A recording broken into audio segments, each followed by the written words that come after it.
Hi class, in this video I'm going to review a technique for solving equations called extracting roots.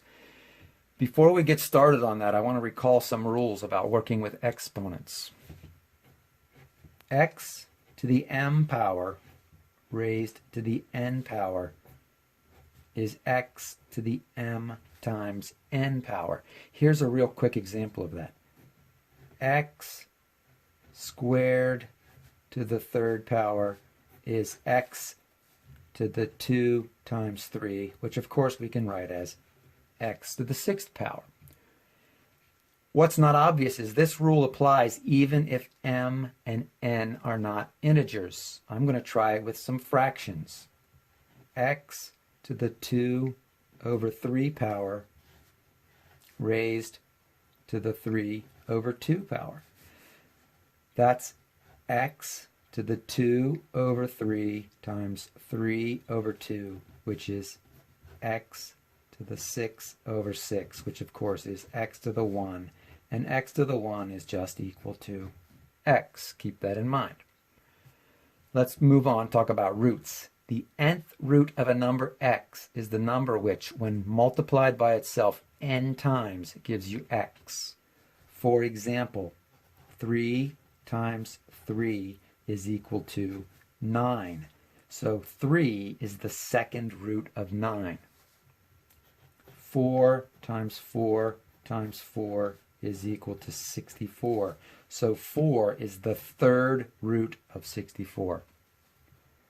2 times 2 times 2 times 2 is equal to 16. So 2 is the fourth root of 16. 1, 2, 3, 4. You need 4 factors of 2 to get 16. There are 2 ways of representing roots in mathematics. One is with what's called a radical sign. This is a radical sign, and sometimes you'll see a little number in the corner called the index. That tells you what root you're talking about. Now, another way of representing a root is with a rational exponent. So the nth root of x can be written this way, x to the 1 over n power. A rational number is just a fraction that you can make out of integers, so this is a rational number, 1 over n. I'm going to go back up here and I'm going to apply this notation to what we did. Since 3 times 3 is 9, we can write that 3 is the square root of 9. In other words, the square root of 9, the index is 2, is equal to 3.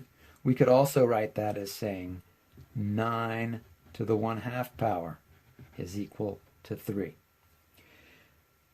When the index is 2, we don't usually write it. By default, it's 2. So you are probably more familiar with just writing square root of 9 is equal to 3. The third root, we do need the index. The cubed root, or the third root of 64, is equal to 4. Writing that as a rational exponent, we could write 64 to the 1/3 power is equal to 4. This is a fourth root. The index will be 4. The fourth root of 16 is equal to 2. Writing it using a rational exponent, we would write 16 to the 1/4 power is equal to 2. Let's just stop there for a second and evaluate that on the calculator. We learned before about the exponent key. 16 exponent 1 divided by 4 is 2. Solving by extracting roots means using these rules to strip or get rid of an unwanted exponent from a variable. I'm going to do a real simple example. X squared is equal to 4. I want to get rid of the exponent 2, so I'm going to use the second root, that is, the square root. I'm going to take the square root of the left side, and I'm going to take the square root of the right side, and noting that the square root of x squared is equal to plus or minus x, I'm going to get x is equal to plus or minus 2. The square root of 4 is 2, and we have to remember that the number that got squared here might have been negative 2. What do I mean by that? Let's try it out and see. Negative 2 squared square root equals the square root of 4, because negative 2 squared is 4, equals 2. That's why you see this plus or minus sign popping up when you do this. I solved this using a radical, which you're probably familiar with. What I want to do is solve the equation using rational exponents. So I'll start with the same equation. Let me draw a line here so we don't get confused.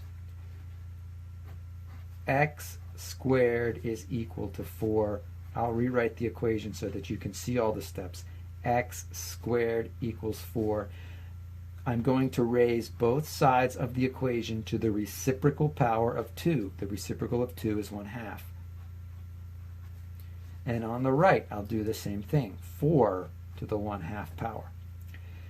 Applying the rules from above, I see that x squared to the 1/2 power is x to the 2 times 1/2. 2 times 1/2 is 2 over 2, or just 1, so x is equal to 4 to the 1/2 power, which is the same as the square root of 4, which is the same as 2. Don't forget the plus and minus. This seems like a lot of extra work using these rational exponents. Why not just use the square root sign? Let's try another example. X to the 240th power is equal to 2,500. There isn't a 240th power on your calculator.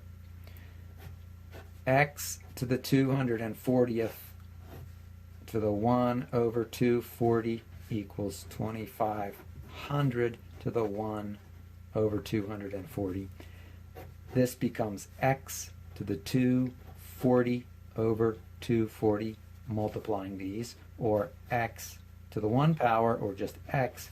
And on the right side, we have 2,500 to the 1 over 240th power. Oh my gosh, what does that equal? Well, luckily we have this little device here, 2500, exponent. The exponent is 1 over 240, or 1 divided by 240. That's a mathematical operation. Do not forget the parentheses, left parentheses, 1 divided by 240. And you get 1.033, approximately.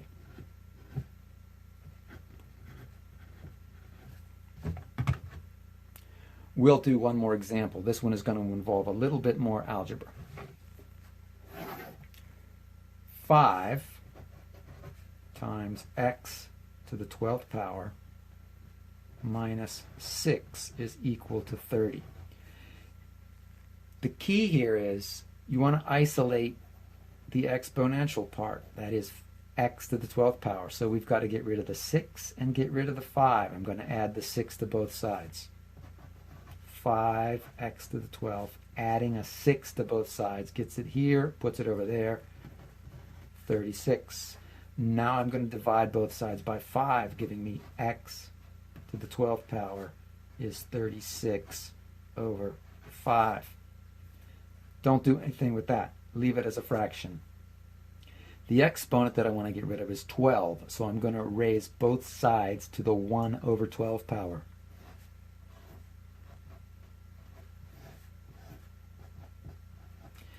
X to the 12 raised to the 1/12 power is just x, and on the left side, or sorry, excuse me, on the right side I have 36 over 5 to the 1/12 power. It's calculator time. Put parentheses around the base because it has a fraction in it. 36 divided by 5, exponent 1 divided by 12, and you get 1.1788 approximately. I want to note that there is an nth root button on your calculator. It's right here above y to the x. I find it much more straightforward to solve these using rational exponents. You can play with that button if you want to. but I'm going to leave it alone. Thank you.